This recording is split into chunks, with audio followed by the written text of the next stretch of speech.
Afternoon po. Ang question ko kay Kuis Bill. Yan. Hi. Hello Kuy. So, sa personal experience mo, meron bang ibang naibibigay sa'yo yung pagko-coach or pag-mentor ng talents? Kasi syempre, alam naman natin na nagsimula ka sa pagiging kid talent. And did you ever see yourself being a role or mentor or coach? Yes, actually. One of my biggest coaches kasi sa buhay ko was my father. And I've always wanted to be like or at least close to my father. Absent kasi most of the time dahil sa trabaho yung tatay ko. So it gave me a sense of awareness pagdating sa trabaho and professionalism. Kaya bilang coach ngayon, medyo malaking role because first of all, it's for kids. Pero yung pagiging coach ko, I love coaching my kid, si Amari. And kumbaga, apart from trying to be a good husband, yung siguro Sir Ding Dong can attest to this as well, can agree, na we want the best for our kids. So, we try to give them the best coach in life. And kami yung tinitignan nila araw-araw. So that's what I try to do whenever I talk to kids. And bilang I'm given this platform to actually motivate kids and to teach them certain things na tricks and trades din na alam namin, mga coaches, pwede namin ipasa sa mga bata. Kaya it's a big responsibility, nakaka-pressure, pero the experience of being a coach, it's not so new to me. Pinangarap ko na to matagal na. Like, I've always wanted to help performers enhance kung ano yung mga skills nila. Kasi that's what I did for 30 plus years sa industriya. Every day, pag gumigising ako, before my family at that time, I was trying to perfect my craft. Which for all singers, for all actors, painters, whatever in the creative realm, is you have to work and you have to really put in lahat ng ginagawa mo. Kaya yung soul, yung dugo, yung pawis mo, binubuhos mo dito. Kaya it feels good to be a coach. And all of us naman, our roles in life is to coach and to teach good to others. So, kumbaga, automatic na tayong coaches in general. Ito lang, enhance lang ako for the professional coaching pagdating sa performances. And that's why, you know, I have my idols. I have yung mga talagang tinitingala akong mga artists na nag-i-inspire sa akin and they have coached me. So why not, if I'm capable of coaching others, take and grab the opportunity. Kaya ako nandito po. And ano na lang po yung natutunan mo as a performer na gusto mong ituro sa kids? Especially mapupunta sa team mo. Yung game plan ko ito, honestly, ito yung nasa isip ko. At an early stage pa lang, pagdating dito sa blind auditions, once na makabuo na ako ng team ko, ang strategic or strategy ko dito is I have to tell and be honest with the kids and tell them that this is a competition kahit paano. Sa isang competition, may mananalo at may matatalo. Pero gusto ko lang din i-embed sa kanila na hindi matatapos yung career nila, yung buhay nila dahil sa isang kompetisyon. Because we have to accept defeat din kahit paano. So, gusto ko lang i-embed sa mga utak ng mga bata na they're here to work, kaya yun yung pwede kong ituro sa kanila. Yung work ethics. Professionalism, isa na rin yun. And also, how to love and to be passionate about their craft, which is singing. So, pagdating sa performance, yung pwede kong ibigay din sa kanila, kung ito yung hilig nila, they really have to give their heart. Kaya, I'm just really thankful and blessed that I'm given this opportunity to siguro makabalik lang sa kapwa ko, whether kahit anong edad. Pero it's just such a blessing na manggagaling pa sa akin na makaka-coach pa ako sa mga kabataan. So, it drives me in a good direction. Yun po. Thank you and congrats. Thank you po. Thank you, Sir Richard. Next, let's have Sir Nicky Wang of the Manila Standard. Hi, good afternoon everyone. First of all, congratulations for the Voice Kids. I'd like to ask Stel. Hi, magandang hapon. Hello po. Ibang ngiti mo ah. Po? Ibang ngiti mo. Ay. But anyway, coming from the voice generation, how do you think your experience going to be different this time with the Voice Kids? I think it will be challenging for me. Kasi nga po, it's kids and I have experience with kids na kasi parang meron akong mga pamangkin, mga pinsan na bata. But kasi ito, I'm dealing with their dreams din. Para syempre, at their young age, ayoko naman na ako rin yung magiging dahilan para masira yung pangarap na magkasama naming binubuo. Dahil syempre pagka nag-blinds, isa ako sa mga magsasabi ng magagandang bagay para ako yung piliin nilang coach. But sa mga next battles, ako rin yung magde-decide kung papauwiin ko sila o isasama ko sila sa next round. So, mahirap siya sa akin na parang papipiliin ako kung kumbaga as a parent, papipiliin ako sino yung pinaka-paborito kong anak na isasama ko sa ibang bansa. Parang ganun yung feeling eh. But I guess because of generations, nabigyan na ako ng siguro mas pinatatag ng kaunti yung pagkatao ko when it comes to decision making. Kasi at the end of the day, this is a competition pa din. And sinasabi ko nga sa kanila, pinili ko kayo dahil alam kong may kaya kayong ipakita at deserve nyo to. Pero sana, habang magkasama natin tinatahak yung journey nyo, yung dream nyo, pakita nyo sa akin na kaya nyo makipagsabayan dahil hindi lang kayo yung mga karapat-dapat din sa pangarap na to dahil marami kayong kasabay na kasing kaedaran nyo, ng mga kabataan na meron ding malalaking pangarap kagaya nyo. So, sinasabi ko sa kanila na ipakita nyo sa akin na deserving kayo at gagawin natin ang lahat para maabot yung pangarap nyo.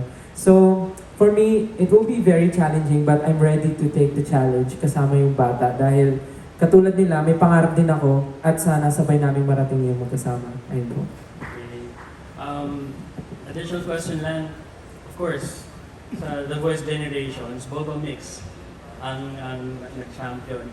Do you somehow feel pressure na, parang i-replicate yung success mo or medyo comfortable ka and confident? To be honest po, I don't feel any pressure po talaga. Kasi mas gusto ko po siyang i-enjoy ngayon. Kasi pag pinakita ko po sa mga bata na hindi, dapat tayo manalo. Pag pinakita ko sa kanila na ganun, baka imbis na maging teamwork yung kalabasan ng performance nila, baka magmukhang sila mismo yung maglalaban-laban. Kasi I heard merong battle rounds eh, na parang I get to team them with other kid, tas they will give us a big performance. Tama ba? Parang, alam ko may ganun eh. So, I'm not sure kung paano ko siya gagawin. And ayoko syempre iparamdam sa bata na parang dapat magkakalaban kayo dito. Gusto ko lang sabihin na kailangan dito is teamwork. Parang dapat maging ganun yung kalabasan ng mga magiging performance natin in the future. Kasi alam ko sa blinds, kinakabahan ako mamili talaga ng mga bata na mapupunta sa team ko. So, pag pinili ko sila isa-isa, may mga pagkakataon din na kailangan ko silang pagsabungin. So, mahirap yun for me. So, ayokong iparamdam sa mga bata na, kailangan this year dapat sa Stelbound pa rin yung mananalo. Kasi, I'm really enjoying this moment and gusto ko lang iparamdam sa bata na itong moment na to ay dapat enjoy din nila. Kasi minsan lang to mangyayari sa edad nila. Dahil ako personally, never ko to na-experience sa katulad ng edad nila. So, ayokong iparamdam sa kanila na parang dapat ibigay niyo sa akin yung trophy again this year. Dahil gusto ko lang mag-enjoy kaming lahat as coach and mapakita sa lahat ng bata na healthy environment ang competition na ito. So, Very ayun po. well said. Thank you and good luck to the show. Thank you po. Thanks, Sir Nicky. Next, we have Sir Alan Policarpio from the Philippine Daily Inquirer. Hi, good afternoon to everyone. May question na for Pablo. So, nakwento lang Pablo, yung reaction mo when you were offered to be a coach and ano yung mga nilook forward mo? Nung first time ko po marinig na in-offer po sa akin yung pagiging coach sa The Voice Kids, nagulat po talaga ako kasi hindi ko siya na-expect kasi nandito na si Stel. Pero for me, parang sobrang interested din po ako sa kanya kasi nasa point in life ako na gusto ko talagang ibahagi yung knowledge na natutunan ko, especially sa pag-perform with these guys for almost like 7 years na ata po.